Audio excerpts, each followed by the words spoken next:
Man, I wish I could eat. What the? I smell a raisin. Ah! Ugh! Again?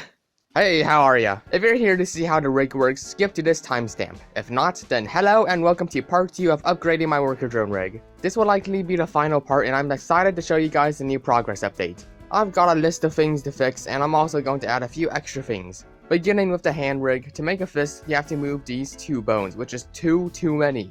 So I'm adding an extra bone under the palm which when scaled up will bend the fingers into a fist, perfect for punching. It also bends them upward if you scale it down. These are all done with action constraints. I then also use some copy rotation constraints so that if you move these bones, the fingers move, as all fingers should. If you're not, you should probably get that checked out. Next, I noticed some rendering issues on the face. What was I writing? Next, I noticed some rendering issues on the face when it had the image enabled. This was caused by the 2 visor meshes fighting each other to get rendered, so I just made the visor hide when I enabled the image, and that fixed it. It seems he might be starving or something because his body is really skinny. For whatever reason, I never bothered to fix it, but I'm tired of looking at it now, so be gone! I also deleted the entire waist and remade it because the previous one just sucked. With all that done, I also went ahead and tried to edit the IK-FK switch so that you can switch it for each individual limb instead of the entire rig. Sounds simple, right? Well, I had somehow screwed up so badly that I needed to delete the entire rig and rebuild the IK-FK switch. In my notes, I also wrote, "The feet no work no more and I am in pain." Thankfully though, this version is much better and you can control each limb. I also used some fancy driver code that I learned about in the last video to switch them on and off. The stuff with the body is done now, so now it's time to move on to the face. There's a few things that I forgot to add in my previous videos, so I'm gonna be making them here. The things that are missing are the sweat droplets, blush, sick lines, and I'll also throw in some extra face lines because why not. I've actually made sweat in an old video before, but that never made it into the released version, because it was awful. It was getting annoying having to constantly select the shookif lines, so I just made some squares and had all of them parented to it. I've also added some custom properties to these boxes so that you can change the visibility and bend all 3 of the lines. He's looking really sick right now, probably saw your search history. Anyway, I modeled some sweat droplets and shrink wrapped that onto his face. And then after that, I also tried simplifying the eyebrow and eyelid rig by reducing the number of bones. The controls are basically the same, just a little easier to look at. I've also changed the eyebrows and eyelids to look a little more accurate to the show.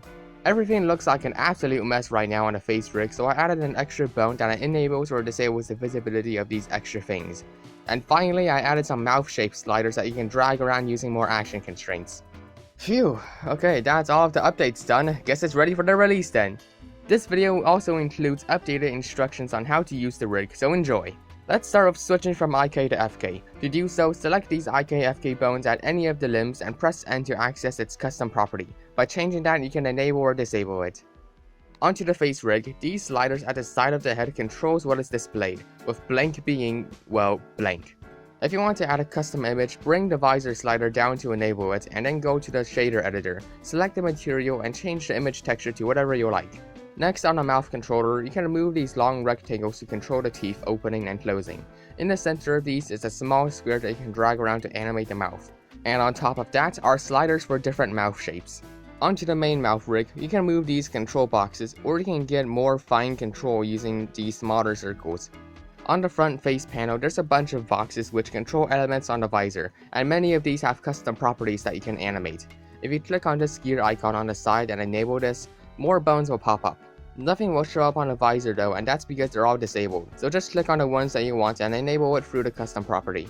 On the hand rig, it works basically the same as the last version, but there's this large square under the palm which closes or opens the whole hand when scaled. It also turns the fingers if you rotate it. Same with the individual finger controllers. Alright, I think that covers just about everything and hopefully there aren't any massive bugs. If you do encounter any though, leave a comment to let me know. Well, y'all know the drill, leave a like and subscribe if you enjoyed the video and also consider supporting me on Ko-fi if you want early access to new videos and models.